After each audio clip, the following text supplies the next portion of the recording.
The it is like, as a religion, it has to be the most penetrated for proxy war group on the planet per capita. because because yeah, for a very simple reason is because of the ideology that you're espousing.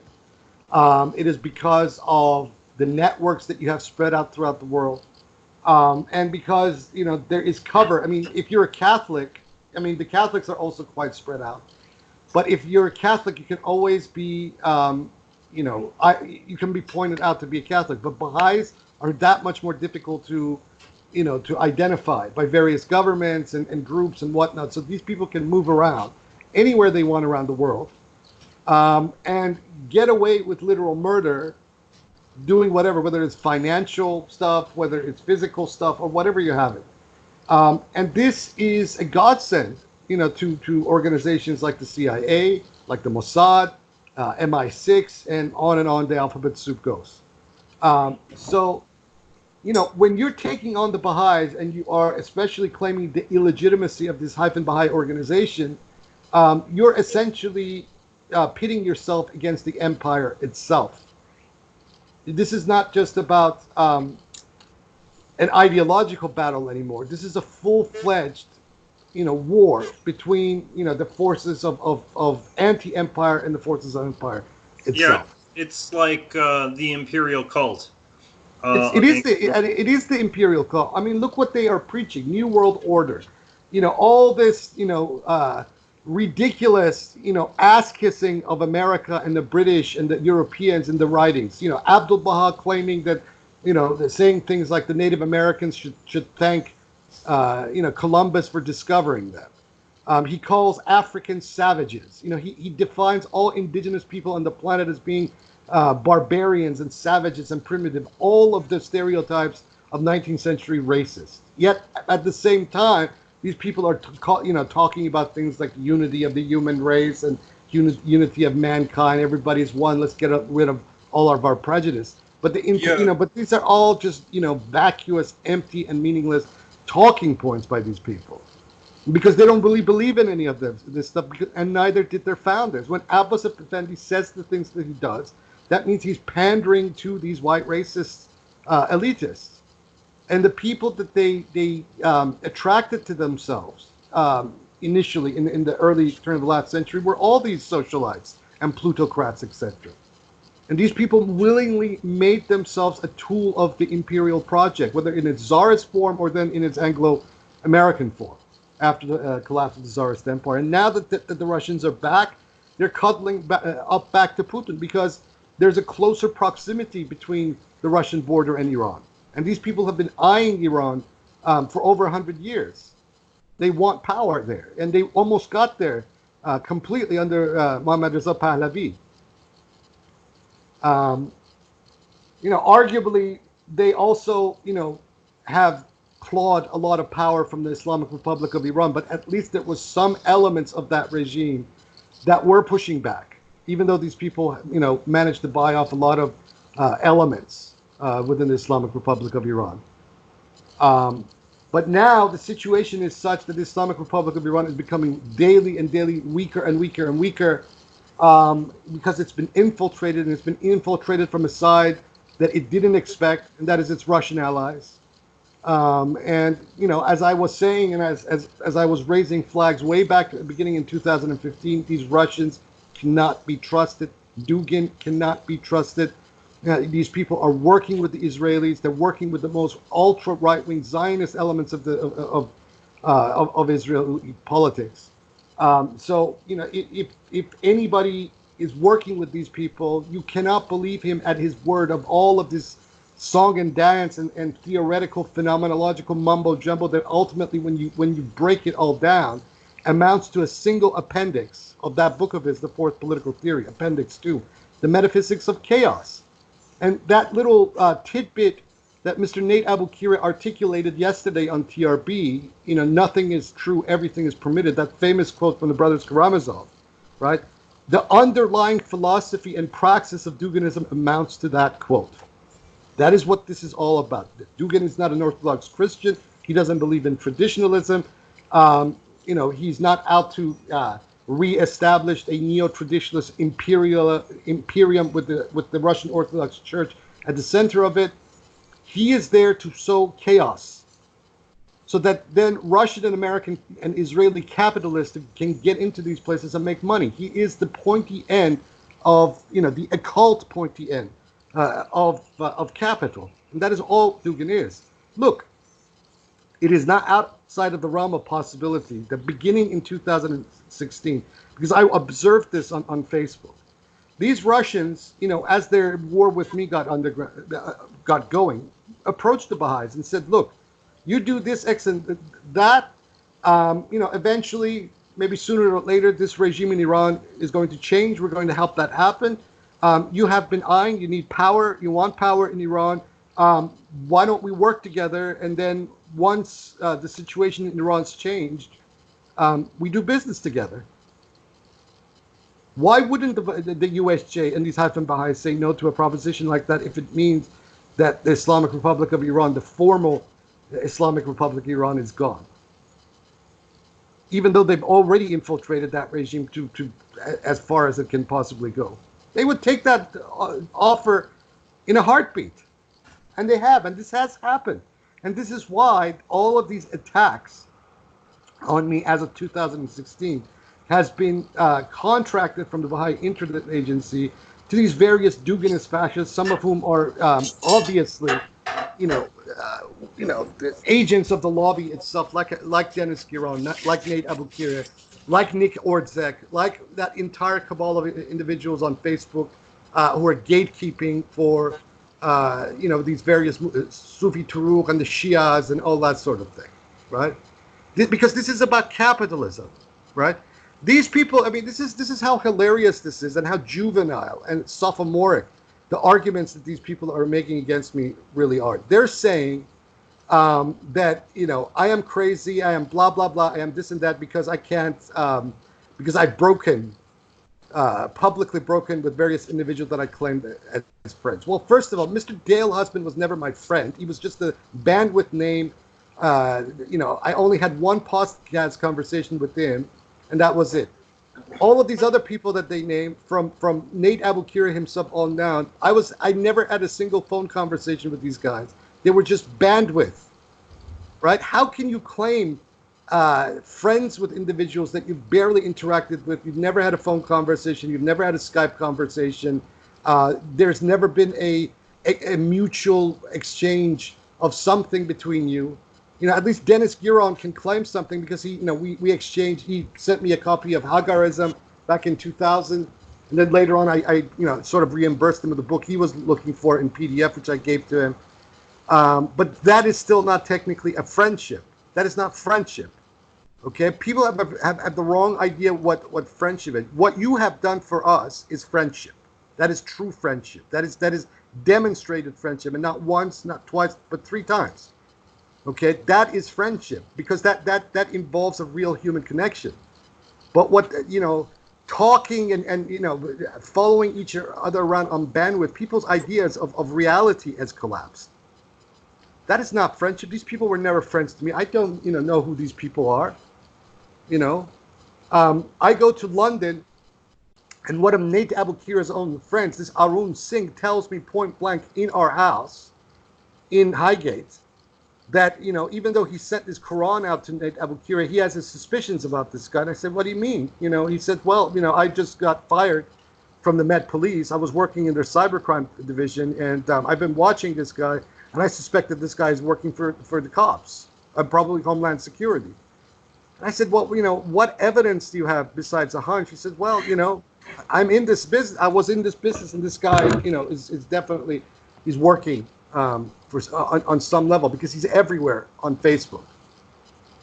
And then later on, when he came back in 2016, this whole narrative that Arun Singh had put to me back in 2011 started to make sense. He was right. There's something there, Luckily, we found out during the course of the next 2 years that there was an actual corporate troll industry within the United States that is working outside of the purview and the parameters of the law, etc. That these people are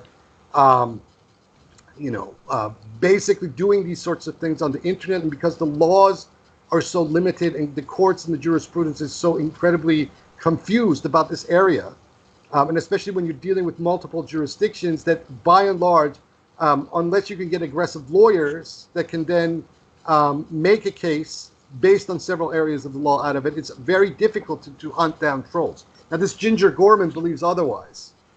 In that book that I keep on linking, she has done some very interesting things, but still, you require money and you require lawyers to do that. Now, I have a question about, I hate to go back to this loser, but Dale Husband.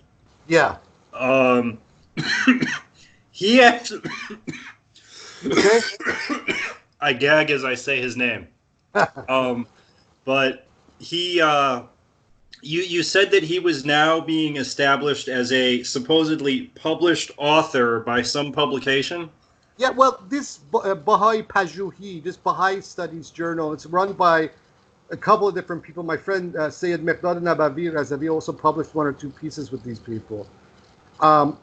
This edition that just came out about a month and a half ago is all devoted to Dale Husband. Okay? Now, this Hamid Farnak, who is the editor-in-chief of this thing, basically fishes for people, and especially ex-Baha'is, on Facebook. Okay. Or email, right? So this is where it's coming from. Ex-Baha'i. Yeah. He wanted to do an edition with me after they put out Dale Husband. I said, absolutely not. I am not going to work with you people. First of all, why do you come to me after you go to people like Dale Husband? Why do you even publish Dale Husband?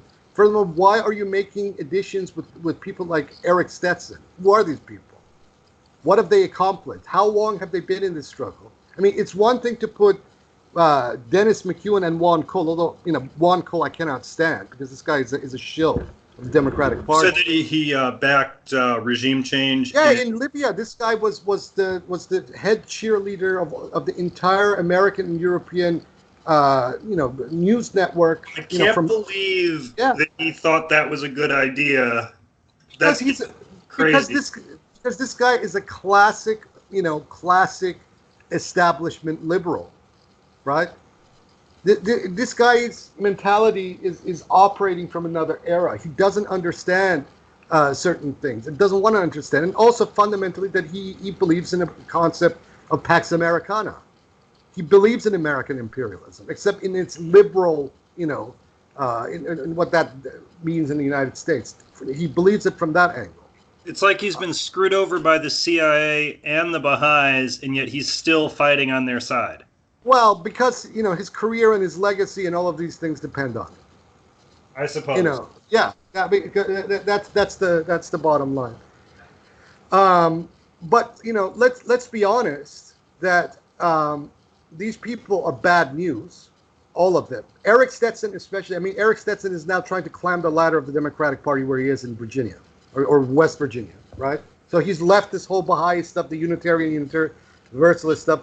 This Eric Stetson is a guy that is perpetually in seeking for an identity, and to be the leader of something. He just basically gate crashed his way into the whole opposition discourse against the USG back in 2002, claiming to be this Baha'i prophet, Mustaqas al-Baha, and he put out this book called the Book of Restoration, which is basically a cut and paste out of the Kitab-e-Iqaq. And then soon after that, he disavowed that thing, and then he set up this ex-Baha'i list, right? And basically attracted all kinds of people, but primarily the very same people that we were locking horns with on TRB and elsewhere. And then over a very short period of time, he started to push out all of the genuine oppositional forces to the Baha'is out of his list. Right? Now, what does that tell you? That is called gatekeeping. Yeah. That is a very classic, intelligence operation. So he made a show to be the leader of a subculture to co-opt that subculture. Absolutely. Yeah, I've seen that before. Yeah. Anybody who's been an activist has seen this stuff before. Anybody who was in Occupy Wall Street saw all of this stuff. Yes. In 1,000 different forms, This is what they do. Okay, because this is a product, they want to protect the product. They don't like these, these people, criticizing the product. So they will create these false, fake, oppositions in order to neutralize the other one. And this is also the story of 2016 to 2000 with these various, so-called traditionalists, these Fritjof Schuonian, Genonian, who are, dancing the dance of the devil with these Russian fascists and European fascists, the whole alt-right that came out of that, in the early part of this decade, is that very thing. This is all coordinated. This is all, and it's being done between the Russians and the Americans jointly. I mean, there is no opposition between America and Russia. This is all a strategy of tension, because all these Russian oligarchs and American plutocrats are doing business with each other.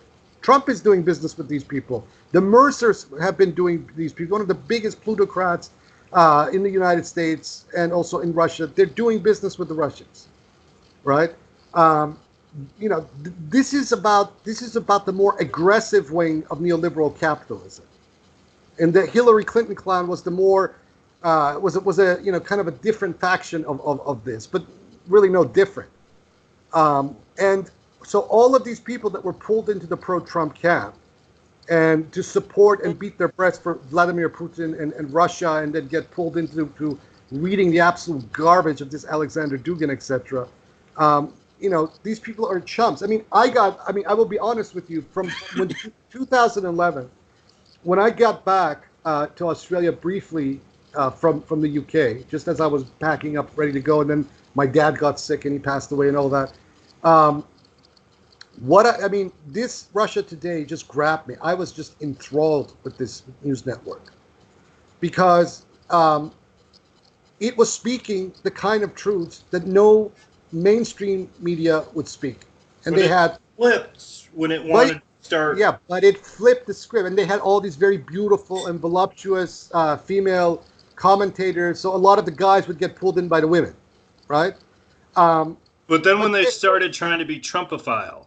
This all started in 2014. So from 2011, when, by the way, just so you know, Occupy Wall Street was put on the media map by Russia Today. It was because of the coverage of Russia Today that Occupy Wall Street, expanded. Expanded as a movement globally, because everybody was hooked on to Facebook. In Russia Today's main audience was coming from Facebook. They covered this very small group of people in Zuccotti Park, and all of a sudden, overnight, this thing just exploded. This was a great strategy, right? So they got people hooked on Russia Today, and the whole, what Eric Draitser calls the Russian alternative media ecology of the internet. They got people interested in all of this stuff, and all of a sudden, overnight, you have a whole fan base. So once this whole thing with Ukraine and Crimea got off the ground, and particularly the Russian invasion of Crimea, all of a sudden, the Kremlin switches from left to right. Yeah, because now it was like overnight, a flip. It was overnight, because now they also want the primary constituency that they're seeking is these European far-rightists. They need a different group of useful idiots. Yeah, they need but by that time, all these lefties, which are now known as tankies, who have been pulled into this whole Russian mess, it's too late for them to leave. They're now part of it forever. They're now the official useful idiots. And this is a strategy of pulling left-right. This is the strategy of pulling left-wing people into far-right causes. This is exactly what happened in Germany during the 1920s. It is what happened. It is how the National Socialists managed to curb the influence of the Communist Party of Germany in the early 1930s. And this whole, red-brownism is something that the far right has been extremely good at since that period. And it's still ongoing. And now the Russians are utilizing this strategy of pulling the left-right. The Soviet Union, to some degree, also did it. They pulled the right-left. So you had all these, neo-Nazi far-right organizations that were then being funded by the Kremlin during the time of the USSR, but who were basically working as mouthpieces for the Kremlin. But what is different today about what was going on in the Cold War is that today that this whole division and polarized and divisive narrative is actually false, Because beyond all of these things, these plutocrats of both countries, the United States and Russia, are working together. You have these plutocrats and oligarchs on each side in business ventures together. They have no opposition, and they're the ones that actually run the show, whether in the United States or in Russia itself. You know, these heads like Trump or Putin or, you know, their governments or Congress, these things are irrelevant under neoliberal capitalism. Power under neoliberal capitalism comes from influence of cash, and also the ability to control a narrative. So narrative itself has become a form of currency in this world, in this neoliberal capitalist world. Right? And so the narrative that the Fatimiyya Sufi order is presenting, you know, even though we're a small group of people, mainly operating, you know, amongst ourselves, and we're ultimately a secret society, we're not a full-blown open society, our public existence is a threat to these motherfuckers. Why? Because potentially this can knock them off their pedestal, but that is what we want to do. Yes, we want to knock them off their pedestal. Well, so one of the big reasons why the FSO is a threat is by presenting the truth about the succession of Subi Azal, and that the Baha'is are usurpers and pretenders. The Baha'is are a part of a play that the West wants to do, because the West wants to overthrow Iran. They have Baha'i assets there, and they're critically placed. So when you start talking about the truth of Baha'i history and the illegitimacy and the murders, this is thwarting their next play, because very soon now you expect them to try and flip Iran and have a regime change. And they're going to, and unfortunately, I think they're going to succeed this time. It's just been a process of attrition, and they're going to succeed this time because Iran has been compromised and weakened by the Russians, big time. With all this infiltration of these Dugan networks into Iran, they've weakened it.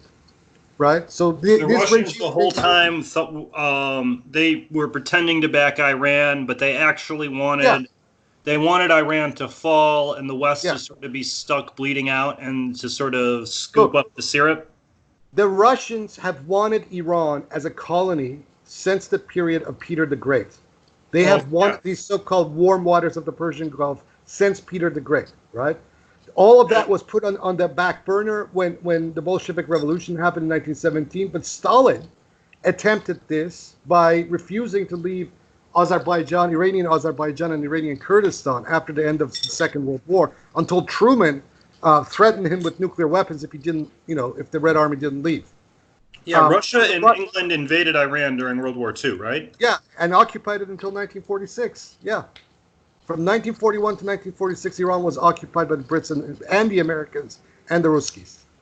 Now, going back to the agenda for Iran, the long-term agenda for Iran is the following. They want to break the power, both the cultural and political, but primarily, they want to use a social engineering method to take out Shiism out of Iran, and Islam particularly, not even Islam, but more so Shiism. Yeah, they want to have Sunni be the norm. Well, in some form, but they want to turn Iran into something that is pliable to them, and they want the masses to convert, or a big chunk of the masses to convert to Bahaism. They want to use Bahaism as the social engineering mechanism to quote-unquote reform Iran, right, away from Islam. And because of the stupidity of great masses of the Iranian middle class, they can succeed. But the fact of the matter is that the existence of the Bayani community and the existence of this narrative, whether in any of its forms, whether in its Fatimiyya form or in the more the older form of the constitutional revolution, is a threat to these people, because that means that we will thwart the possibility of them trying to take over Iran, just like we did during the constitutional revolution, in the post-constitutional revolutionary period.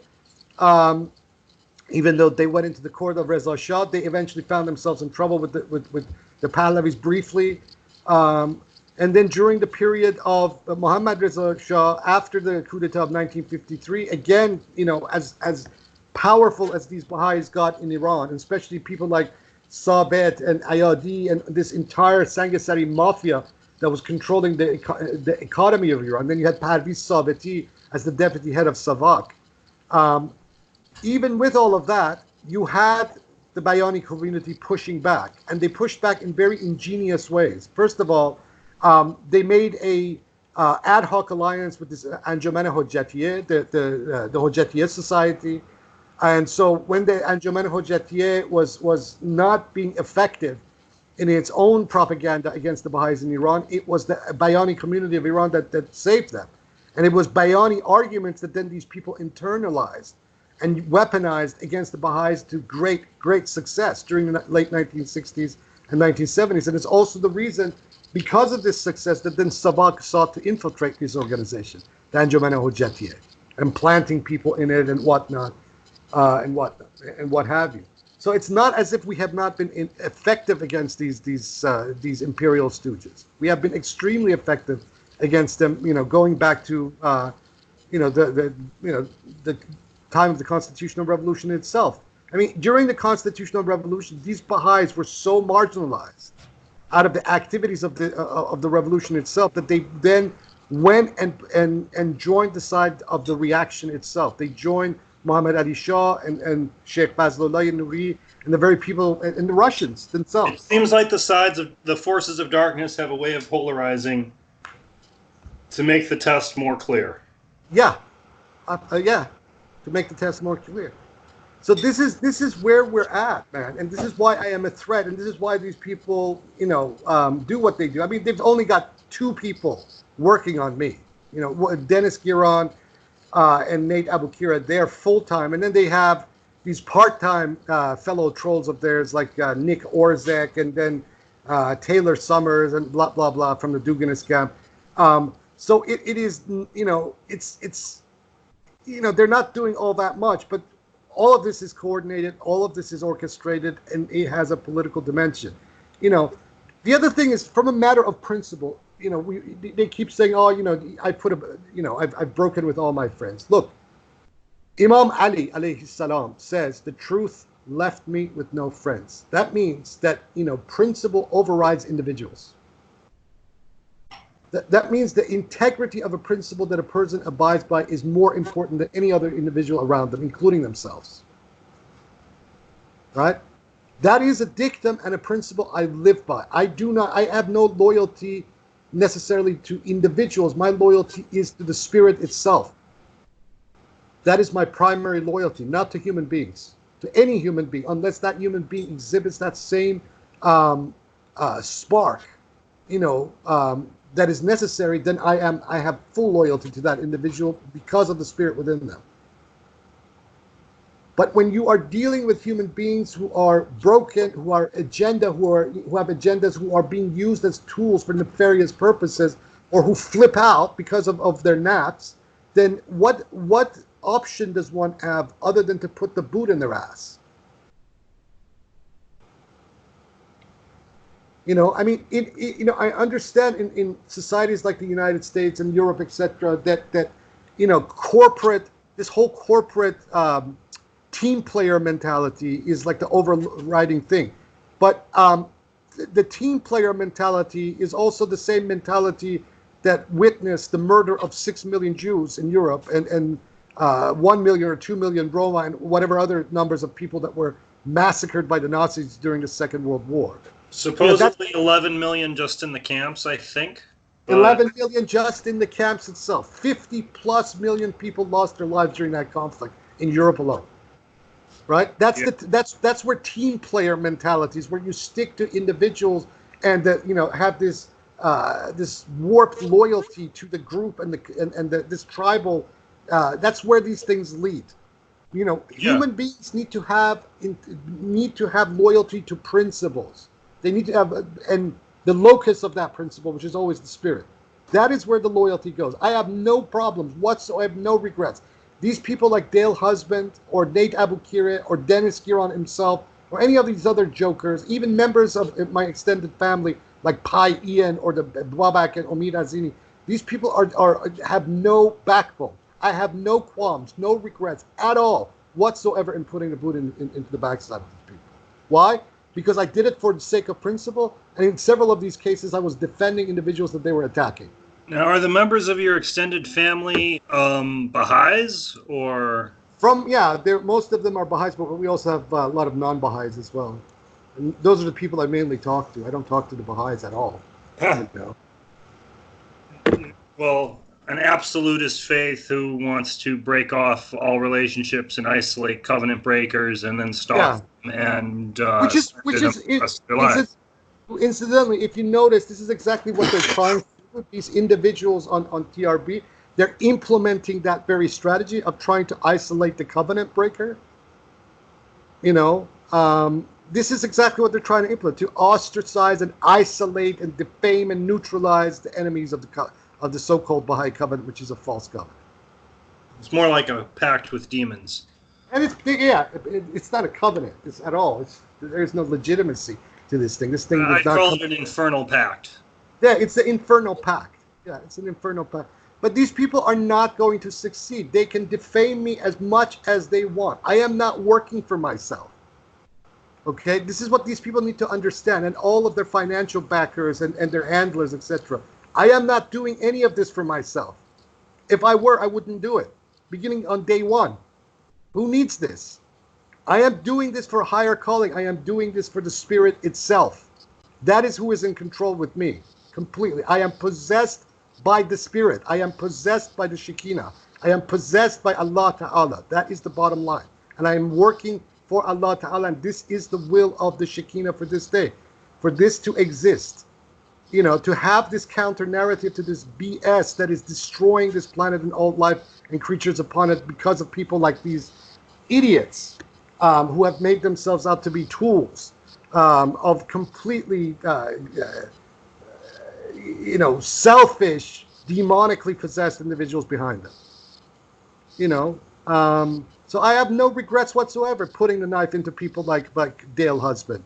I mean, you saw the way that this chump flipped, you know, beginning on that ex-Baha'i list himself, where, you know, I'm trying to defend the honor of the Bab from this complete misinformation of the text of the Bayan that I know inside and out by these people. And instead of defending me by setting the record straight, he suddenly, you know, backs these very same moderators who for months had been responsible in trying to, you know, drive me away from that list. So what am I supposed to do? Kiss his ass? It doesn't work like that. You know, I mean, this is the thing that this snowflake, Mr. Dale Husband, has to understand, that, you know, people like me are not here to kiss your ass. There's a mutuality involved. And then on top of that, the absolutely crass manner and, you know, totally, you know, stupid way that he, you know, came on my wall and was constantly salivating over Roya. And then once Roya passed away, I didn't tell this guy it was okay with me to go on that Reddit ex-Baha'i list and announce to the world that my wife had passed away. He never even asked me, you know, whether it was okay with me, if he could do that. I made an announcement on my own Facebook wall, and 2 seconds later, this guy runs on Reddit and is making this and is salivating, the glee in this guy that he made that announcement. And so this tells you... He's now trying to claim that he believes that your wife was fake and that you somehow made her up. Well, which doesn't even make sense, because his own knowledge seems to be that would be impossible. Like, you posted pictures. Yeah, but that's a narrative. He's even seen them. And he's even seen them. Yeah, and that then raises the question, then what were you salivating over? You know, every time you were So he doesn't even believe the thing that he's advancing. Because like I said, this guy has no integrity. This guy is a gatekeeper. He was set up as a gatekeeper. His whole purpose of activity online is to be a gatekeeper, just like Eric Stetson was, over this whole ex-Baha'i network of people. This is about business. So this guy has stepped up, right? I figured out his game. I put the boot in his ass. And so, you know, he does the song and dance that he does. Look, man, if he wants to talk about lying, you know, I have the screenshots of the time in 2011 when he had this public spat with his ex, that ended up in court, apparently. And the things that this guy was saying about this woman in public, who was his wife, at one point, was unconscionable. This guy is a complete and utter creep. So wait, you're saying you've known him since 2011? I've known him since 2009. He showed up out of nowhere in 2009 on Iranian.com.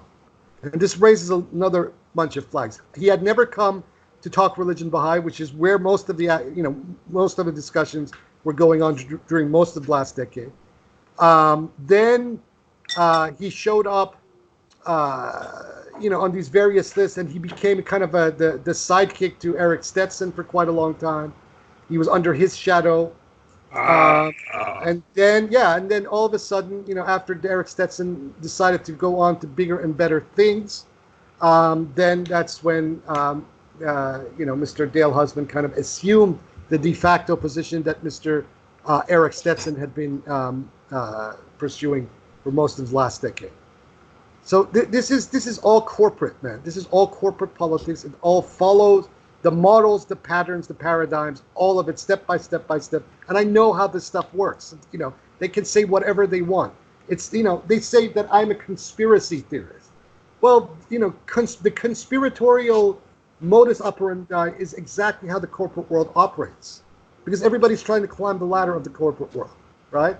So there are no loyalties within this structure. So if these people want to keep harping on about me being disloyal to certain friends that I didn't even consider to be friends, all they need to do is to look at their own backyard, where this is the paradigm, the operative paradigm of the very world that they're operating in right now as corporate trolls. This is what's going on. This is what they're doing. Everybody's backstabbing everybody else. The only thing is that I am honest about it. I'm not going to keep around somebody that I detest, or someone who has put a knife in my back, or who had demonstrated some form of moral disloyalty. To me, I'm not going to keep these people around, because this is the thing. We human beings, as difficult as it is, we live by, we rise or fall by principle and our adherence to those principles. And those principles can be a collective thing, but by and large, primarily on the foundation level, on the ground floor, these things are on an individual level. It is your own personal integrity. And if your own personal integrity means that you're not going to stand for BS, you're not going to stand for the kind of stuff that certain people do, then you cut them off. It is as simple as that. This is also what the Imams, upon them be peace, talk about when they are talking about the reality of bara'ah, disassociation. That there, the distinction between tawalla and tabara. So with disassociation and the proper, should I even comment on TRB at all to shut these guys up, or complain when they? If you want, but just be aware of the fact that they are circling you. They want to try to pull you into their camp, and they've also already made these virtue signals several times on that thread, and they're doing it elsewhere with other people. And certain people are dumb, like this Haydar Rizvi that came and tried to have a go of me. This over this whole Shia Irfan list from 2015 and 16, when he and I put his email up. That obviously has shut him up. But they're circling, and they want to try to pull you over to their camp. Look, Stephen, this is a war, okay? This is a political war, and these people have also publicly said that they have no moral imperative. This is not about a moral imperative. This is about winning, right? So if that is the case, this is the enemy that you're dealing with, and this is why this Dale Husband was so willing to go running to them. And once they came, he opened, he came to them with open arms. And he immediately starts slandering the Bab, as he was, yeah, and is opening up on and trying to bring up the other you're trying to bring up weird scenarios with your wife, and it's like the Battle of Karbala all over again. Yeah, enemies are surrounding. But look, man. If these people, first of all, he raises the first thing he does. He says that I'm lying about my name. Okay, well, if I'm lying about my name, why does the Australian government do anything about it when all of my official documents are under the name of Wahid Azal? Well, maybe it is because I officially changed the name with the blessing of my family in 2004. So what am I lying about? If my wife takes on the name of Azal, okay, if my wife takes on the name of Azal, then that is her prerogative. This is what happens when people marry. You're hardly the first author to create a name for publishing, and No, but I didn't create the name just for publishing. I took on this name in every element of it. Well, I apologize for talking on the most superficial level, but yes, No, it's all right. Sure. But yeah, this name and title that you've assumed is, that's public and legal and out in the open, and on every other level as well. So they're attacking. They're attacking. Look, they're attacking whatever they think they can grab, and this is evidence of the fact that this conflict is a political conflict. It has no other dimension but a political conflict, and that these people are paid. These trolls are paid trolls. They're on an assignment, right? So they're trying to grab onto whatever they can. But the thing is that more and more people are cluing into the fact as to what is going on, and that is because more and more people are clued on into what the nature of the internet itself has become. If how could I? I mean, Dale Husband never answered this question. I put pictures of Roya Stone, which by the way you paid into substantially for that thing.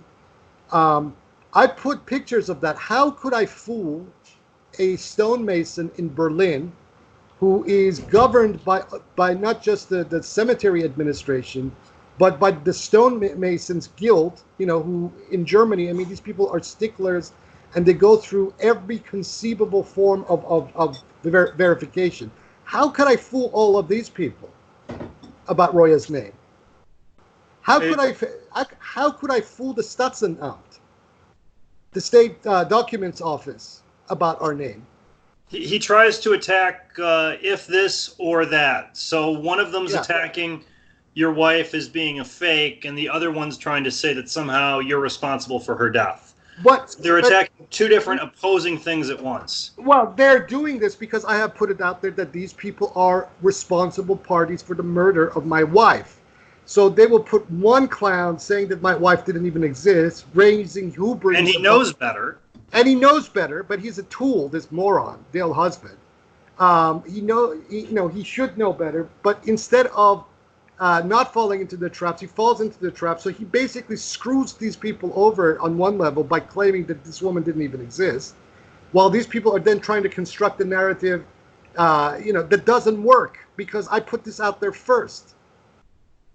You understand? And also the police. There are elements of the police in Germany that actually believe that something happened. I mean, if I was a suspect, which I, by the way, on the very night that it happened, by the book, right? When a woman of Roya's, health and capacity and age passes away without explanation, by the book, that the procedures of the police in Germany is to hold the spouse as the first suspect, right?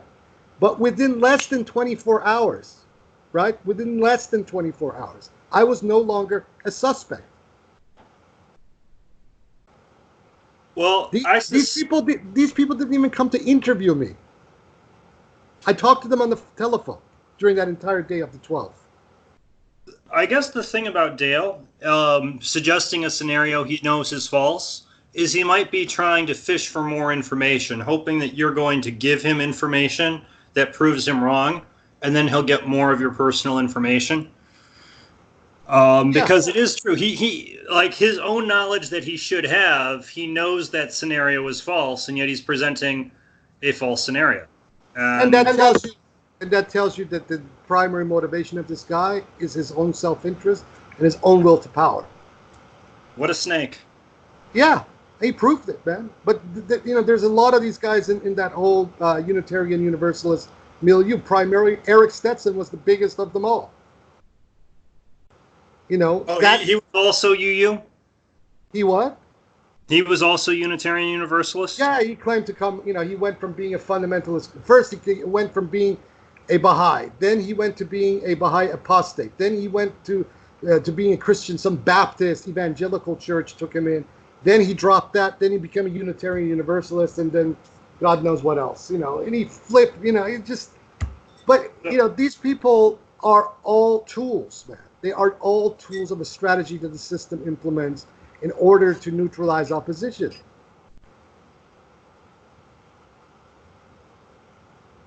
All right. Well, I sent you a copy just in case he deletes it. It's a bizarre post, but I thought you should have a copy. Okay. It's from because I tell you what, in all of their trolling, these guys are also giving me nuggets of information. They really are, and occasionally they trip over themselves, and they have built such a tangled web for themselves primarily that they trip over their own web from time to time, and they give me nuggets, and I will use these nuggets against them.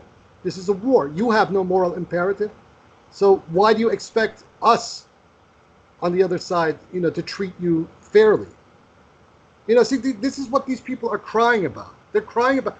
Mr. Nate Abukira and Dennis Giron began this defamation campaign against me when I published that article about Dugin in Counterpunch. That is when this all went into the next level, right? And you couldn't speak ill about Dugin, huh? That was their. Yeah, right. So, which tells any fair-minded person that who these people are actually aligned with. So, then they escalated. They just expanded this defamation campaign and drawing other people in. And unfortunately, most of these coterie of these people and the acolytes of these people are weak-minded fools that have no principles guiding them whatsoever, whatever they claim they are, Muslim or otherwise, and primarily among some of this crowd from the subcontinent. And they join the ranks of these people, right? One day they are your friends, and 2 days later, it's more in their interest to be part of a crowd, a lynch mob, so they join the lynch mob. Okay, if you call that having a principle, then there's a bridge I would like to sell you twice overlooking the London River. And of course, I have had to retaliate at certain points of this conflict. What am I supposed to do? Just sit there? Well, be careful how much airtime you give them. I don't give these people any more than maybe an hour of airtime a day. I mean, some of the stuff that they do, I must counter because there's a dangerous element to them, because these people's incitement to hatred, which is an actual legal category in German, was in fact responsible for the chain of events that led to Roya's murder. And these people are trying to set up almost the identical kind of situation here for me in Australia. Unfortunately, it's not going to get anywhere, but nevertheless, they are trying, so I must counter this because I also have a small child to protect. Absolutely. Well, I've been very thankful. You sent me some stuff recently, so I've had quite a lot of reading material. So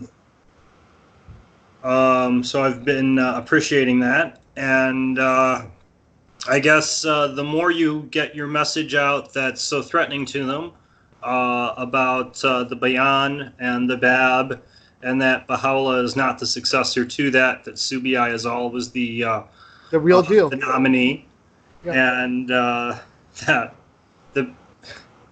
mean, just the very idea that the Bab made a mistake, it's a contradiction that it should be obvious, but the spirit, the God of the universe, does not make mistakes, right? And that's what the Baha'i faith is based off of, the idea that maybe he made a mistake. No, there's no mistakes made. I mean, this is all, by the way, all of this whole phenomenon is actually detailed in the Bayan itself, throughout the pages of the Persian Bayan, in various ways. This stuff is all pointed out to. What dunya, what the material world displays, and what the facts of the situation are not the same thing. The will of the spirit moves in extremely mysterious ways, and sometimes it will come back to haunt the very people that betrayed it in unexpected ways. And this is also part of what the primal point puts in that chapter of the Persian Bayan where he talks about the alteration of divine plans, al-bada. And this is because this is indicative that God the Almighty Spirit of the universe, the Shekinah, can do whatever it wants at any time. And in fact, even anticipates these sorts of things and betrayals by these chumps on the ground. So this spirit that began in Shiraz and now has alighted on this land here in Australia will not be extinguished. This Nur will not be extinguished. This Nur was not extinguished with the primal point and Sofa Azal, and it will not be extinguished now. And even if these people manage to snuff out my life, which is what they are trying to do, there will be others who will carry this torch forward. That is the way it is. That's the way it is. I got to go. I have to attend to the little one, but we'll talk again soon. Okay. All right, my brother. Be well. Thank you. Dale.